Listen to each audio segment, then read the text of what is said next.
Hello viewers, welcome my channel. আশা করি আপনারা সবাই ভালো আছেন এবং আমিও ভালো আছি।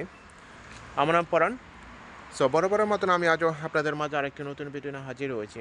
তবে আজ আমি আপনাদের মাঝে যে বিষয়টি শেয়ার করব, এটি একটি সদ্য নিউজ এবং রোমানিয়াতে এই নিউজটা প্রচার চলতেছে কদিন ধরে, তাই সেই নিউজটা আমি আপনাদেরকে একটু শোনাচ্ছি।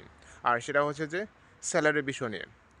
আপনারা জানেন, রোমানিয়া, হাঙ্গেরি এবং বুলগেরিয়ার মধ্যে কোন দেশের মধ্যে স্যালারি সবচেয়ে একটু পরিমাণ বেশি, সে বিষয়টা নিয়ে আমি আজ আপনাদের মাঝে রয়েছি। গত পরশুদিন অর্থাৎ 2024 এবং জুলাই মাসে 6 তারিখে একটি নিউজ আপডেট হয়েছে যে বুলগেরিয়া, রোমানিয়া এবং হাঙ্গেরির মধ্যে সবচেয়ে এখন স্যালারি মিনিমাম ওয়েজের মধ্যে ভালো র্যাঙ্কে রয়েছে রোমানিয়া। এবং এই বছরে জুলাই মাসে যেটা হয়েছে আপনারা জানেন অবশ্যই, এর আগেও একটা আমি নিউজ দিয়েছিলাম। আর রোমানিয়ার প্রাইম মিনিস্টার মার্সেল সুলাকো তার স্যালারি ইনক্রিজ করার একটা বিষয়ে কথা বলেছে। তো এখন জুলাই মাসে 734 ইউরো এখানে লেখা আছে, যদিও হয়তো পারে হাতে এরা সবাই পায় না। এখানে এখানে আসলে বাস্তবতাটা হচ্ছে একটু ভিন্ন, যদিও তাদের গুগলে এবং অন্যান্য নিউজ পেপারে তারা অ্যাডভার্টাইজ করে থাকে, কিন্তু আপনি যখন কাজ করবেন প্র্যাকটিক্যালিভাবে একটু অন্যরকম। কারণ সব দেশে দুর্নীতি রয়েছে ভাই, দুর্নীতি ছাড়া কোনো দেশ নাই। তো তাদের হাত পেপার ওয়ার্কে একরকম দেখায়, কিন্তু 734 ইউরো মানে কি অনেক টাকা হলে, 734 ইউরো মানে প্রায় 3700 লে। যদিও এই দেশে অভ্যন্তরের ভিতরে 2 দিন কাজ, 2 দিন ছুটি, এভাবে রেস্টুরেন্টের লেভেলে ওয়ার্কারদের দিয়ে কাজ করায়। এবং কনস্ট্রাকশন হচ্ছে যে সপ্তাহে 5 দিন তারা কাজ করায় এবং 2 দিন ছুটি। যদিও এখানে 8 ঘন্টার কথা থাকে, কিন্তু দেখা যাচ্ছে যে 9 থেকে 10 ঘন্টা কাজ করায়। এবং এমনও জায়গা আছে যারা মিনি ফ্যাক্টরিগুলোতে কাজ করে, মনে করেন পেস্ট্রিতে কাজ করেন, ফুডের কাজ করেন, তাদের একই 10 ঘন্টা 11 ঘন্টার উপর কাজ করায়। কিন্তু কাজ করা শেষে কেউ আছে ভালো পরিমাণে বেতন পায়, লিগেল বেতনটা আছে সেটা দেয় কোনো কোনো কোম্পানি, আবার কেউ আছে যে অনেকটা কম দেয়। তো বর্তমানে এখন 3300 নিচে কেউ পায় না, যেটা আমি আপনাদেরকে বাস্তবে বলতেছি। 3300 মিনিমাম, 3300 এখন সবাই পাইতেছে। আগে যা ছিল 3000, এখন তা 3300 পাইতেছে। কিন্তু বর্তমানে যে পেপার ওয়ার্ক আছে 3700 লেন। এখানে ট্যাক্সের পরিমাণটা আছে, ট্যাক্স তো প্রত্যেক কোম্পানি এখানে পে করতেছে। তবে একটা জিনিস শুনে খুবই ভালো লাগলো, সেটা হচ্ছে যে অর্থাৎ হাঙ্গেরি এবং বুলগেরিয়ার তুলনায় রোমানিয়ার স্যালারি হচ্ছে মোটামুটি অনেকটা ভালো।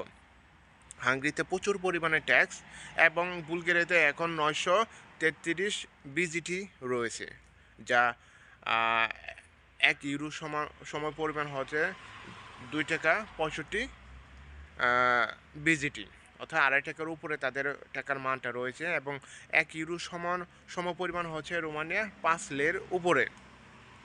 আমি একটা ভিডিও স্ক্রিনে অবশ্যই আমি আপনাদেরকে দেখাবো যে নিউজটা তারা দিয়েছে যে এই বছরে 10-12% ইনক্রিজ হয়েছে রোমানের স্যালারি, এবং 10% অর্থাৎ গত বছরের তুলনায় এই বছরে 12% ইনক্রিজ হয়েছে, যা রোমানের স্যালারি মিনিমাম ওয়েজেস এবং ফরেন ওয়ার্কারদের জন্য অনেকটা সুযোগ সুবিধা অবশ্যই আসবে। যদি ভবিষ্যতের কথা চিন্তা করি, এখন বর্তমানে রোমানিয়াতে হলে অনেক প্রবাসী ভাইরা থাকতেছে, যেটা গত কয়েক বছর ধরেই অনেক প্রবাসী ভাইয়ের এখান থেকে চলে গেত বিভিন্ন অত্যাচারে। তো এখন বর্তমানে অনেক সংখ্যক লোক এখনও থাকার জন্য চেষ্টা করতেছে, যদিও খেয়ে দিয়ে তারা 50,000 টাকা হলে মিনিমাম তারা পাঠাতে পারেন। তো যাদের স্যালারি ভালো তারা তো আরও ভালো পরিমাণ কাজ করতে পারে। তবে এখানে অ্যাভারেজ যে স্যালারির কথা বললাম, যে খায় না, তারা 50,000 টাকা এনি হাউ যে কোনোভাবে তারা পাঠাতে পারবেন। যদি আপনারা কনস্ট্রাকশনে কাজ করেন, তাহলে কনস্ট্রাকশনের কাজের স্যালারি হচ্ছে অনেক পরিমাণে, এটা আপনাকে স্বীকার করতে হবে, কারণ আমরা এখানে রয়েছি এবং বাস্তবতাটাই আমি আপনাদেরকে বলছি। তো এমনও আছে যে 5,000 টাকা পাইছে বা 5,000 লে, এখানে আমি লে কিন্তু টাকা আমাদের বাসা আসে পরে 5,000 লেই পাইছে বা 6,000 লেই পাইছে। 15 দিনে দেখা যাচ্ছে যে 2500 পাইছে, কেউ দেখা যাচ্ছে 2800 পাইছে, এরকম। তো কাজের ওপর ডিপেন্ড করে। তো মিনিমাম এখানে 4,500 থেকে 5,000 কাছাকাছির মধ্যে পায় যারা কনস্ট্রাকশনে যদি 22 দিনে কাজ করতে পারে, সপ্তাহে 5 দিন করে, তাহলে মোটামুটি ভালো পরিমাণে স্যালারি আসে। এখন হচ্ছে যে আসলেই এই দেশে অভ্যন্তরের ভিতরে এই জিনিসগুলো হচ্ছে কিনা।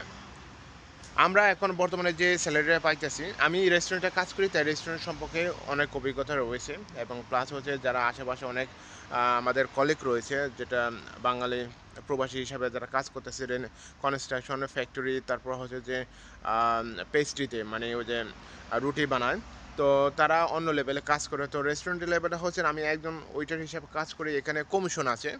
আমার বেসিকটা হচ্ছে কমিশন প্লাস হচ্ছে যে পার্সেন্টেজ দুটোটাই যেটা বলে, প্লাস হচ্ছে টিপস। তো দুটোটা পরিমাণে মোটামুটি ভালো পরিমাণে স্যালারিটা আসে।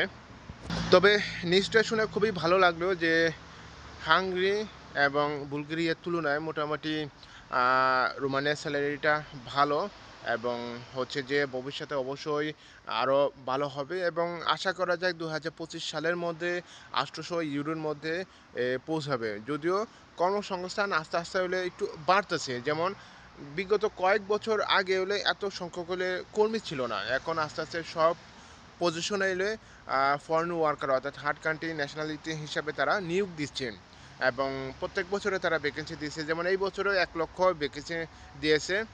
তো খুব ভালো লাগলো এবং মানুষ স্থায়ী হওয়ার জন্য এখানে একটা সুযোগ রয়েছে। এবং তো আরেকটা সুখবর আমি আপনাদেরকে জানিয়ে রাখি, আর সেটা হচ্ছে যে আমাদের এক বাঙালি প্রবাসী ভাই, সে 6 বছর ধরে রয়েছে এবং সে পার্মানেন্ট রেসিডেন্ট কার্ড পেয়েছে। তার ইন্টারভিউ খুব সাকসেস হয়েছে, খুব ভালো লাগলো শুনে।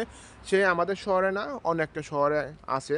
তো এতদিন আগেও আমি খুঁজতেছিলাম যে কে আদৌ কে পার্মানেন্ট রেসিডেন্ট কার্ড পাবে, কে পাওয়া যাবে কিনা, এরকম অনেক রকমের ইনভেস্টিগেশন করছি। তবে আস্তে আস্তে কিছু ফলাফল আমার কাছে আসতেছে এবং ইতিমধ্যে অলরেডি পেয়েছি এবং আরও 2 জন ওয়েটিং আছে এবং নেপালেও 2 জন পেয়েছে, যেটা জেনে এবং শুনে খুব ভালো লাগলো এবং আশা আছি আমরাও চেষ্টা করব। এবং তাছাড়া হচ্ছে আমাদের কিছু কলিগও আর 1-1.5 বছর আছে, তারা 1.5 বছর 1 বছর আছে, তারাও ট্রাই করবে। 5-6 জন আছে, তারাও পার্মানেন্ট রেসিডেন্ট কার্ডের জন্য ট্রাই করবে।